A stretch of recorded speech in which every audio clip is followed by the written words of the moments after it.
in the ring, it's going to be a more competitive fight than what people think. But, you know, I think Tank's skills is just above these guys.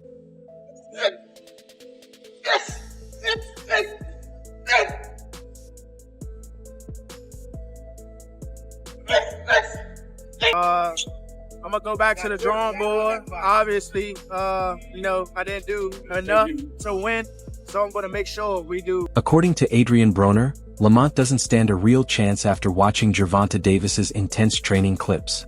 He admits the fight might look close in the beginning, but he's confident that Tank's abilities are on another level. Broner believes as long as Gervonta stays focused and avoids the distractions that held him back in their first fight, it won't be a real test. In his opinion, when Tank is mentally all in, no one can beat him. I'm pretty sure y'all know whose side I'm on. Of course, I'm with Tank. But I think it's going to be a more...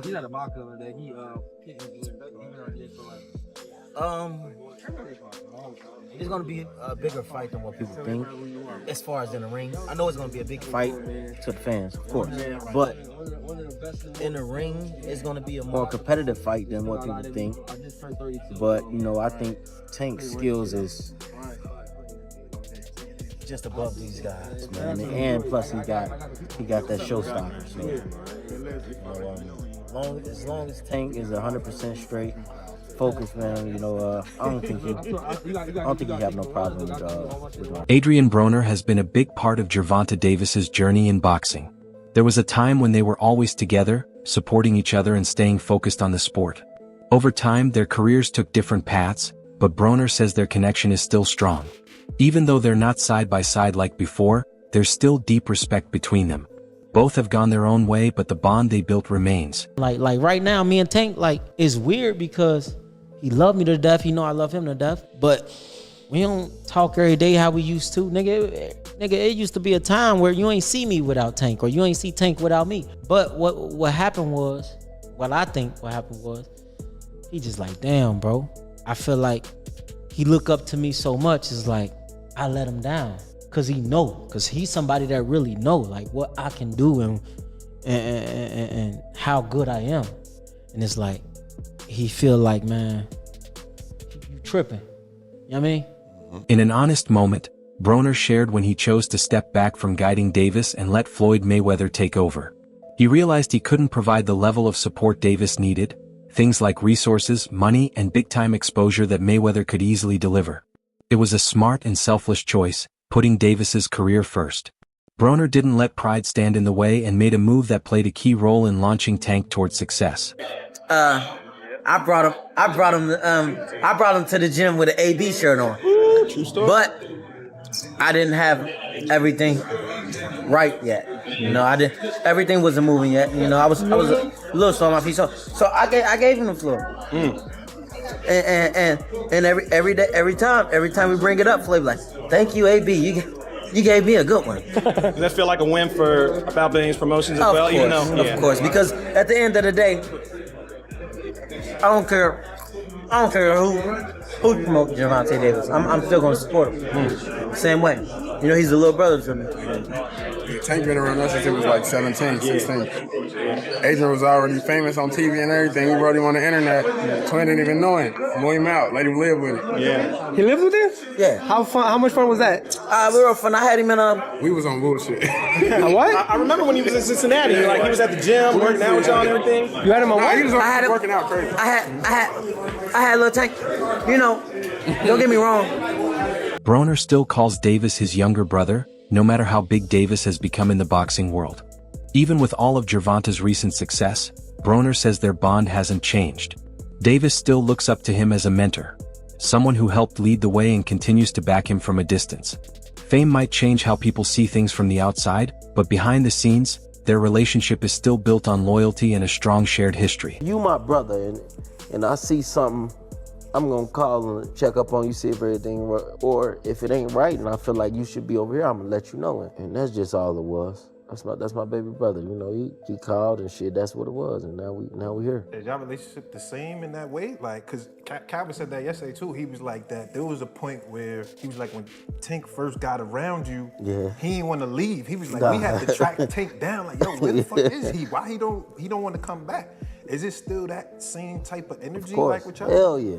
Cause you know, I'm just saying, like, now that Tank is like the face of boxing, right? So sometimes, you know, when a nigga gets some clout and they get some money, it's like shit changed. See, one thing about him, why I respect him so much, because even though he's where he at right now in the sport and in the cash cow of the sport right now, he still look at me as big bro. He still look at me as big bro, and he still respect me as big bro, and our relationship. A fresh sense of confidence is coming out of Las Vegas as Davis's training camp shows serious focus and discipline. People watching are impressed by how sharp and organized everything looks. Each session is clearly planned, with Davis going through drills that show off his better conditioning, sharp focus, and accuracy. Those close to the camp say he's not just getting ready for another fight, he's chasing redemption. The energy around him makes it clear this one means more than usual.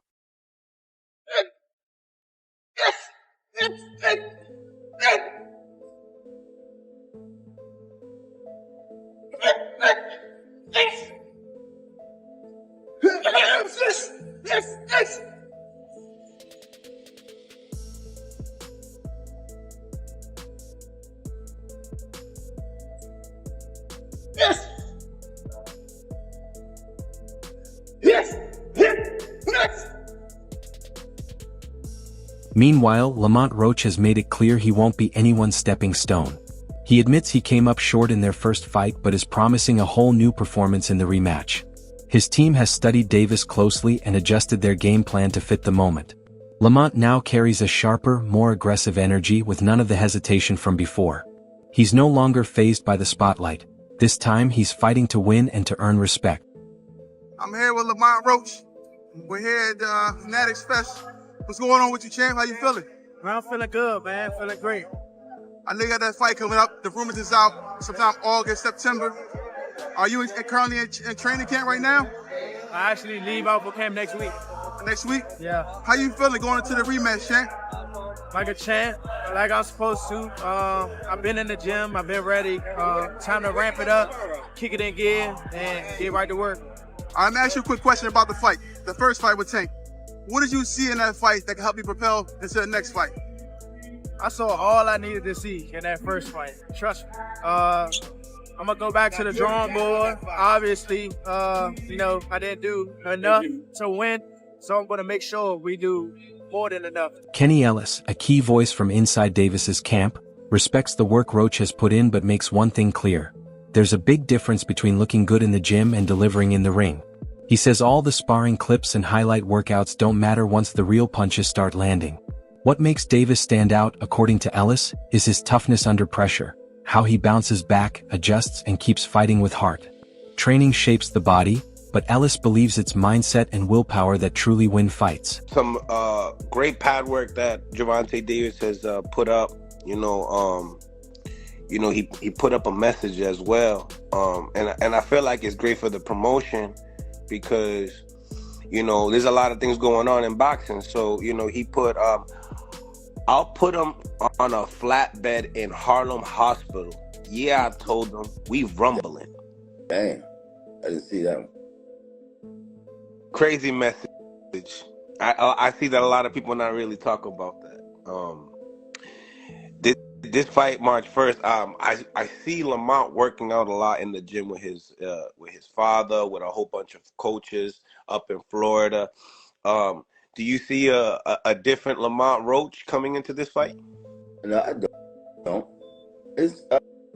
I tell people all the time, no offense, this is not a Lamont Roach, but a fighter can do everything in the gym, man. They can do their push-ups, their pull-ups, they can run 10 miles a day, they can eat their diet, they can change their diet, they can do everything right, but it have to be in your DNA to take pain. You know what I'm saying? Looking back, many feel Davis didn't perform at his best in their first fight. Whether it was due to outside distractions, a weak strategy, or just not feeling the pressure, he didn't look like the Tank fans are used to seeing.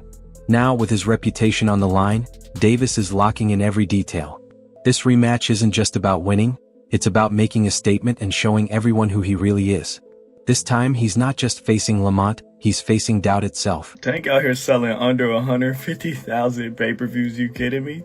Oh man, face the boxing, yeah, turn that shit off. Yeah, we shutting that shit down. Every single time. Does Shakur really want to fight Tank? I think Shakur could sell a bit more with somebody else. Especially in Saudi, I feel like they can find him a dancing partner that'll do a little bit better than 150,000. Okay, I get it. This is why PBC delayed this fight for what, 5 months? Y'all ain't want to pay this motherfucker because y'all know he can't sell. I mean, this should have been evident. If you do the math, Tank has never been that great of a pay-per-view draw. He sold over 300K twice now in his career. He sold over 300K with Ryan Garcia. That's obvious. Ryan's the bigger star. And then he sold over 300 with Martin. He sold about 325. But when we put it in perspective, that Frank Martin fight was a comeback fight after a year layoff, so it was always going to sell. Every comeback fight's going to sell. It was one of the first pay-per-views on Amazon's new PBC deal, so they were really trying to push it. And then he had David Benavidez as the co-main event with Gary Russell and Alberto Puello under them. You take away all those factors that this wasn't a comeback fight.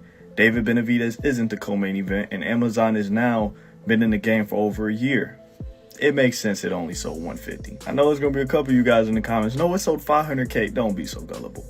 They didn't sell 500K. I don't know if Tank's a top... Well, I know for a fact he's not a top 5 draw in the sport of boxing anymore. Well. He's not selling pay-per-views. Bivol better BF just triple him. Well, Jerry, their pay-per-views are cheaper. Don't matter. All that matters is who has more eyes watching him, and Bivol and Better BF do. Tank does not. Davis has restructured his camp completely, bringing back the coaches and team members he trusts most, those who helped mold him into a champion. This group is now focused on sharpening every part of his game. From smarter conditioning plans to focused sparring sessions, Davis is tackling every flaw from the last fight. His training feels more complete and grown up, driven not by hype but by a humble mindset. He's proving that real greatness comes from knowing when it's time to reset and improve. Was anybody else who is a Tank Gervonta Davis fan nervous watching that fight last night?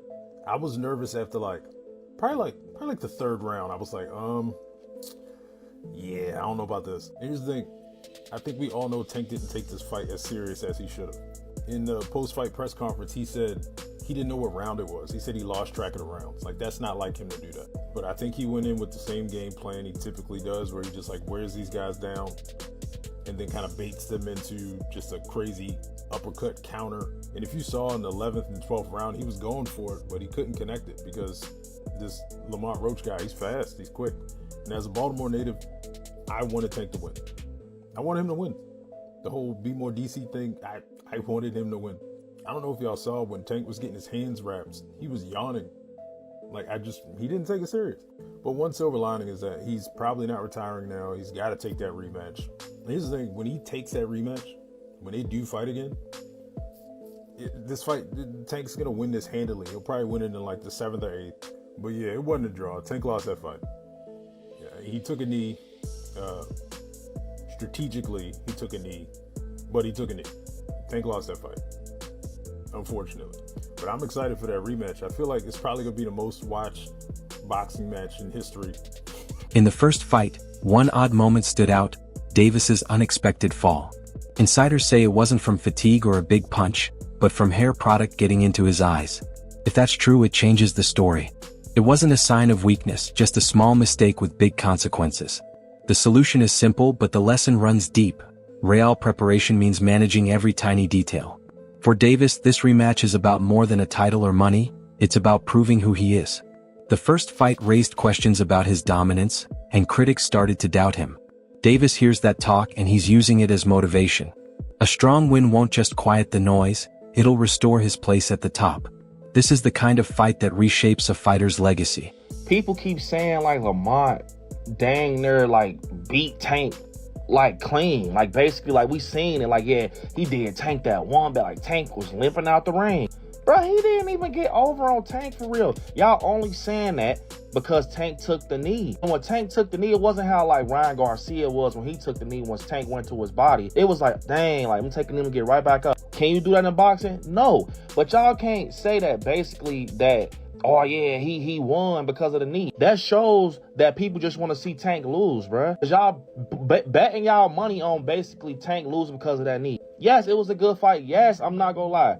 Lamont was defending himself like he's skilled. But bruh, he ain't walk all over Tank. Tank, bruh, if y'all go back and watch the highlights, I just watched the highlights last night. Them last couple of rounds, bruh, Lamont was balled up. Tank was literally, he was trying, like you could tell Tank was like, dang, I waited too long. So he was trying to throw some stuff like to make sure he get that one blow, but it didn't work. So that's why they doing that rematch so they could start over from scratch, round 1 to round 12. We gonna start over clean and let's see what's going on now. Now y'all want to be saying, oh no, man, I ain't gonna lie. At the end of the day, the first fight is what matters. No, it don't. Tank was, look, he real enough to say, hey, bro, let's do a rematch. Now, if he ain't do a rematch, it's like, oh, yeah, something going on. Nah, hush, hush. Hey, Calvin, step to the side. Let me get somebody else right now. I'm going to be hush. Let me get back in the gym and put my hat on. And we go at it again. Even though Davis didn't get the win, his talent was clear.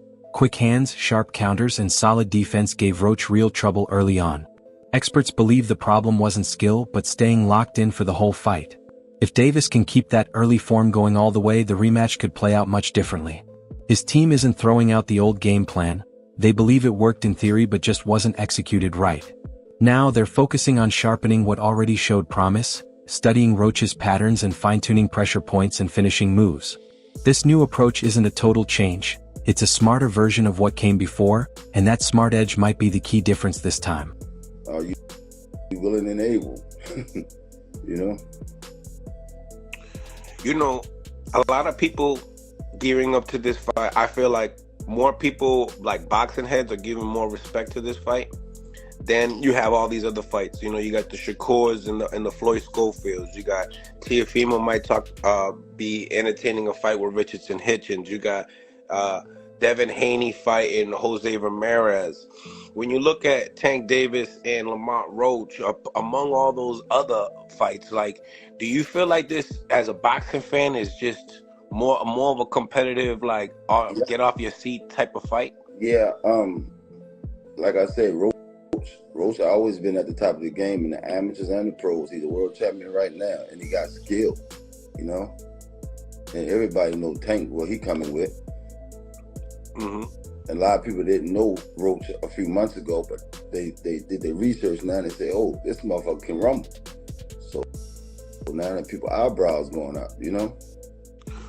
Why do you believe he's so underrated? Do you believe it's because of him being a champion at 130 pounds? No. A lot of times it got a lot to do how people promote themselves too. You know what I mean? Promotion got a lot to do with it. If people don't know you, they just don't know you. You know? Right. He just laid back. He just a laid back kid, man. Davis's biggest strength has always been his patience. He doesn't rush, he studies his opponent, then strikes with power at the perfect moment. That mix of timing and force makes him tough to deal with. Analysts like Teddy Atlas see him as a complete fighter, not just strong but smart. In the first fight, Roach surprised people by holding his own despite being smaller. He wasn't overwhelmed and even landed clean shots. That showing boosted Roach's confidence, but it also snapped Davis into full focus. Now the rematch has a new energy. Fans know Roach can handle Tank's power, and Roach believes it too. The question is whether Davis can push harder and dominate like everyone expected the first time. That's the test he's getting ready to face head-on. Nobody, and I repeat, nobody likes ties in a damn boxing fight, bro. A tie? Are you kidding me? Like, I'm not gonna lie, like around round 8 or 9, that was going crazy. Like it was back and forth and everything, but like, come on now. Stop it. Stop. Davis was supposed to get that fight, bro. He was supposed to win, bro. Like, are you kidding me? Like, who's ever in charge, bro, if it ends in a tie, y'all are going to immediately fight until somebody gets knocked out. Simple as that. Whoever falls first loses. It is that simple, bro. It is that simple. Because if they do a rematch and it's lamer than this fight, it's a waste of time. It's a waste of time. So you might as well fight immediately right after that. Like what are we doing? A tie? cap. I call cap. That's all for today's video. Stay tuned for the next one.